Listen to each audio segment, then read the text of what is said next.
पहुंचते हैं क्षीर सागर। और क्षीर सागर जब पहुंचते हैं तो विष्णु जी कुल समझ गए ना आवा नारद आवा। जब नारद जी का देखें तो लागे हिले कापे। और जब हिले कापे लगे तो कहे न कस बेटवा नारद रेल काहे फसद बा बताओ थई। अब नारद जी जब आयन कहन कस बाबा कैसे बड़ाई अटकत बाटे सब कुशल मंगल बा न। कहन नारद लागत भाई बचे बचम न हैं सृष्टि के कार्यकर्ता संरक्षक साहब के पता ही नहीं लगी कहाँ जाते हैं। लागत बा तबीयत हमार बहुत खराब है। अब नारद बचे कहने रे स्वामी ऐसे कैसे एकर कोनो न कोनो तो उपाय बने होई। कहे नारद एकर बस एक ही उपाय बा जे बाबू लोग बिरहा सुनत हो तुरंत वही जान जाए हैं सुने वाले लोग। अब नारद जी जब सुने कहें कि कौन सा उपाय है बताइए। कहें कि जाइए जो संसार का सबसे बड़ा भक्त है मेरा विष्णु जी से। विष्णु जी नारद जी से कहें संसार का जो सबसे बड़ा भक्त हो मेरा वही के आँखी के खून लियाई दे रक्त लियाई दे हम पी ले पहले जैसे एकदम ठीक हो जाए।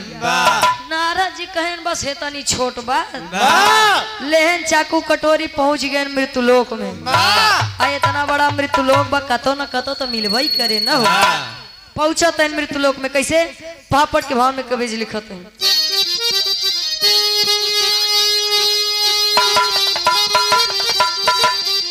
अरे सोच रहे देवर्षि गौर बढ़ाई अपने मनवा में। अरे तो सोच रहे देवर्षि गौर बढ़ाई अपने मनवा में तो कहाँ नेत्र के लहू मिल पाई अपने मनवा में। कहाँ नेत्र के लहू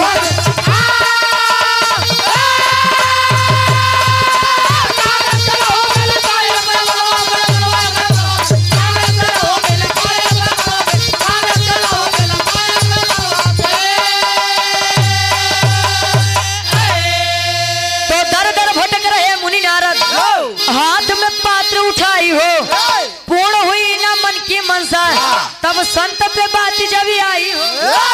अरे तो बतिया सोच के बोले नारद जी अपने मनवा में तो कहाँ नेत्र के लहू मिल पाई अपने मनवा में।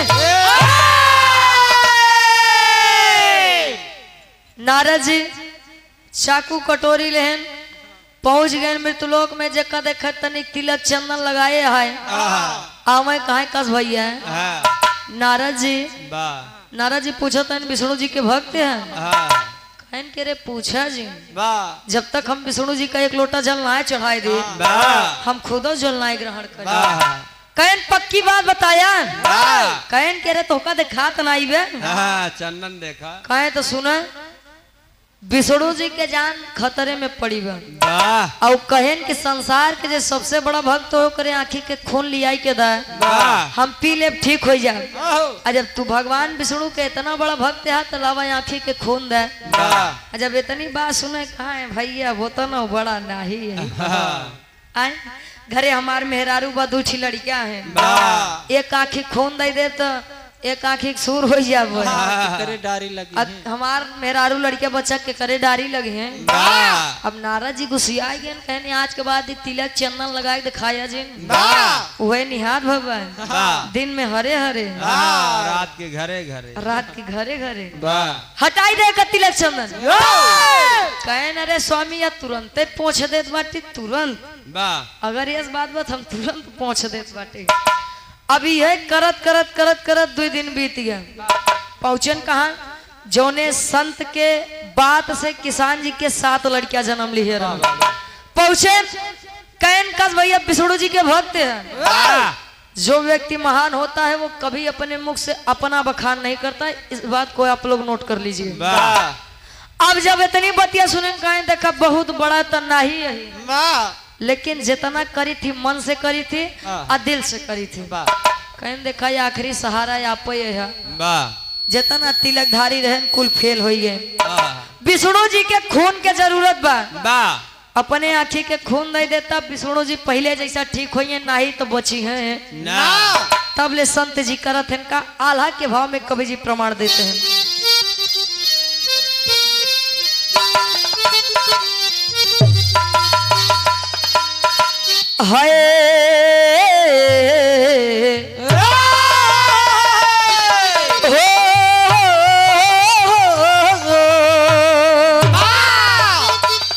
अरे तनिर धन के मिले जैसे ज्ञान के गठरिया बाबू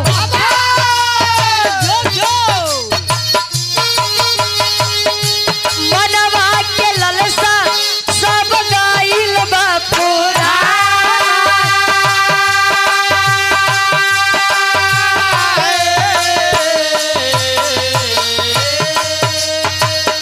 सुर नार मुनि करते जे कर भजनिया बाबू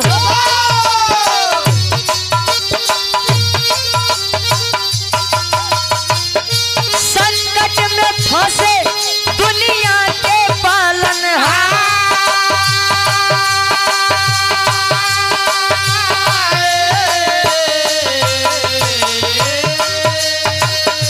चाकू उठा के अपने अखिया पे मरले बाबू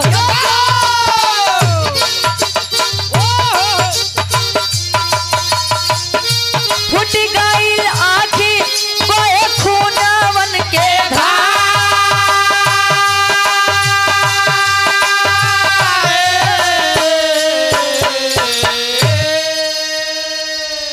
महात्मा जी बिना कुछ सोचे समझे चाकू उठाए आंख पे मारे।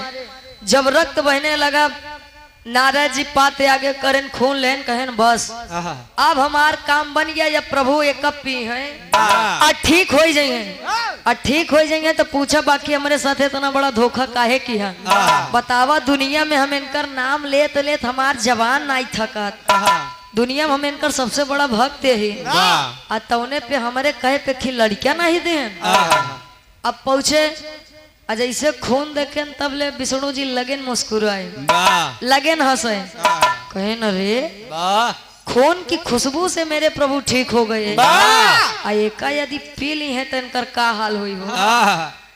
अब जब विष्णु जी एकदम ठीक कहें स्वामी एक बात पूछी कहें पूछिए कहें पक्की बात बतावा जवाब देवा कि न देवा पूछिए नारद क्या बात है कहें अच्छा स्वामी एक बात बतावा मैं मृत्युलोक गया वहां से आया आपसे कहा कि किसान को एक लड़का दे दे आप तो कहा कि ऊपर एक किस्मत में लड़कियां है ये ना मुझको आप यही समझाइए कि उसको 7 बच्चे कहाँ से मिले कहे नारद अभी नहीं समझे जान न पाया अभी नहीं दिमाग के गए कहें का कहे सुनो बतावत ही आखिरी भाव में विष्णु जी बतावत खड़ी के भाव में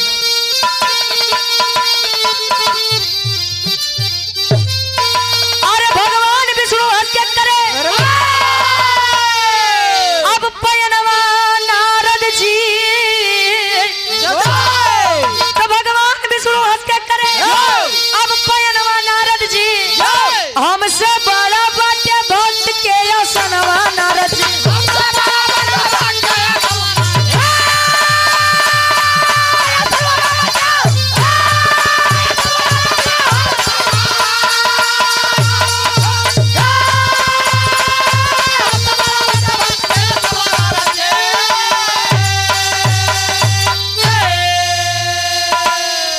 भगवान विष्णु हस्ते करे पयनवा नारद जी हमसे बड़ा बटे भक्त के असनवा नारद जी कहे नारद जी जब आप मृतलोक से लौट के आए आपने मुझसे बच्चे के लिए कहा तो आपके बात में एक घमंड था अहंकार था कोने बाती के तू आई के कहा कि स्वामी संसार के सबसे बड़ा भक्त आपके हम यही कहे हाँ वो तो मैं हूँ अच्छा अबे घमंड कहे जब मैं बीमार हुआ मैंने कहा कि संसार का जो सबसे बड़ा भक्त मेरा है ओकरे आँखी के खून लिया हुआ तो लगे मृत्युलोक तह रही अब ई बतावा तू केकर भक्ति है केकर भक्ति करते है अब नारद जी को उनकी गलती का एहसास हुआ। वाह कहे बेटवा नारद, इ नारायण नारायण करे से कुछ हो तो नहीं। वाह भक्ति चाहे 2 मिनट ही करिए, लेकिन भक्ति भाव से करिए। वाह नहीं तो झूठे आई के तुम्हें माता चपचता तुम्हें वह तुम्हें बंधु च सखा तुम्हें वह तब ले कुकुरी आई के कहे दौड़ रे देखा नहीं प्रसादी लेके उठा के भाग जाए। या कहती अगरबत्ती दिखावा था कहे अरे पंडित जी अवतार अच्छे संखिया बजाए देते हमें नहीं बजावे आवे। ऐसी भक्ति किसी काम की नहीं। 2 मिनट ही करिए, लेकिन मन से करिए। और विष्णु जी समझावत है जौन महात्मा अपने आँखी के खून देन बिना कुछ सोचे और समझे, अगर उनके कहने पर मैं उनको बचन ना देता तो शायद उनका भरोसा मेरे ऊपर से हट जाता। और भगवान का अस्तित्व भक्त के बिना है ही नहीं। ये बड़े हमका महात्मा के बाती के सम्मान करे के पड़ा, या से किसान के 7 लड़कियां दे के पड़ा। नारद जी पश्चाताप करते हैं कैसे? अरे करे पश्चाताप हुए मन में बीड़ा धारी हो तो फूटी हुई आँख प्रभु दिए है सवारी हो।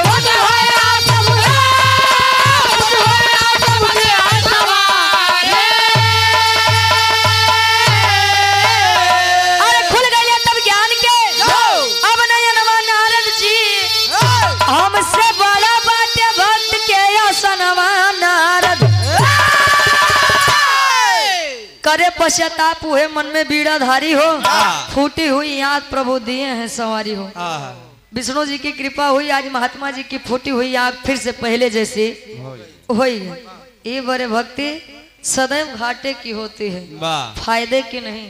भक्ति करिए लेकिन भाव से करिए। आखिरी में खानदान के परिचय में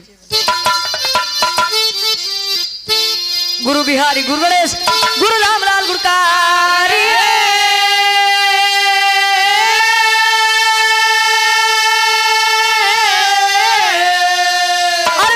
चंद्रिका कवि भारत जी बने पुजारी।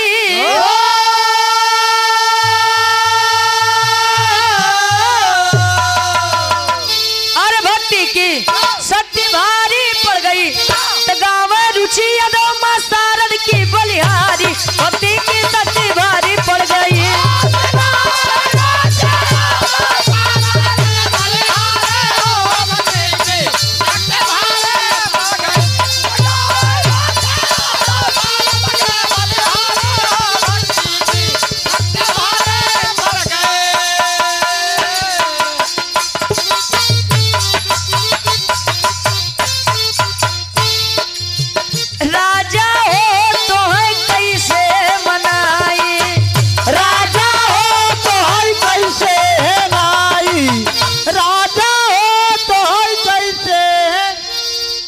हेंगाई नहीं महाराज मनाई।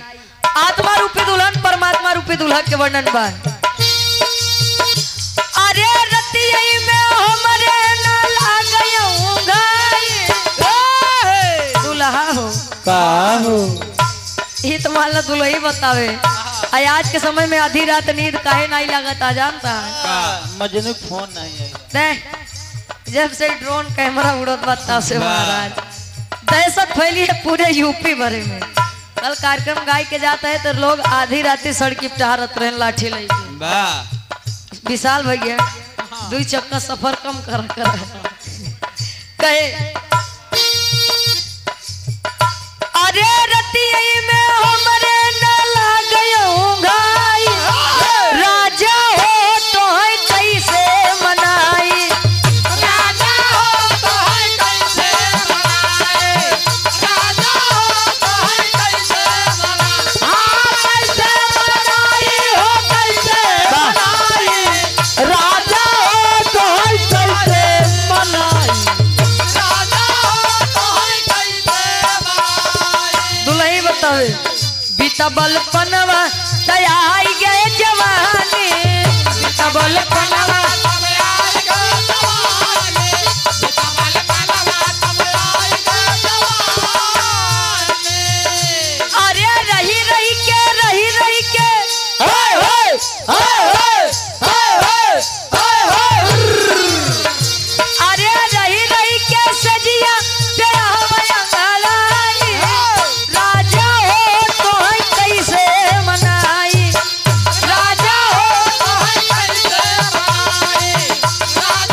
गावे बजावे का सुने में कोनो भी गलती कसूर हो आप लोग अपन लड़किया बच्चा समझ के माफ किया। हाँ बाबूजी जी